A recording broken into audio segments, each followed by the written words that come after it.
আমার বোন আপনার কাছে বিয়ে দিলাম কেন? ভাতের অভাবে দিছি না কাপড় অভাবে দিছি না টাকার অভাবে দিছি? আরে ভাই, যেটা বাবা হয়ে মেয়েকে দিতে পারে না, ভাই হয়ে যেটা বোনকে দিতে পারে না, বিয়ের সাথে কি একটা যৌন কন্ট্রাক্ট।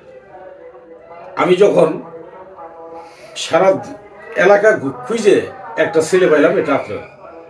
আপনার চেহারাটা এত সুন্দর, আমার এলাকায় প্রত্যেকটা লোকে বলতেছে ছেলেটা ভালো, কত সুন্দর চেহারা ছেলেটা। আপনি করলাম কি 2-4 লাখ 5 লাখ টাকা দিয়ে আপনার কাছে আমার বোনটা বিয়ে দিলাম। দেখা গেল বোন যখন বিয়ে দিলাম, দেওয়ার পরে আপনি যখন বাসে করে গেলেন, আমার বোনকে আপনি তৃপ্তি দিতে পারলেন না। আমার বোন লাস্টে কান্দাকাটি করে আমার বাড়িতে ঘুরে আসলো, এসে সবাইকে বললো যে আমার স্বামী দুর্বল। তাহলে দাদা, এই চেহারার কোনো দাম নেই, এই টাকার কোনো মূল্য নাই। আপনি টাকা দিয়ে কী করবেন? আপনি চেহারা দিয়ে কী করবেন?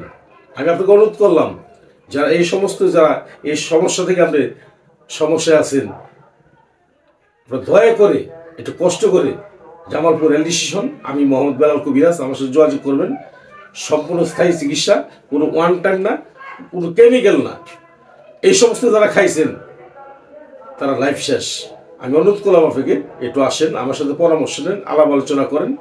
পারলে আপনাকে ভালো সাজেশন দিব, না পারলে আপনাকে না করবো।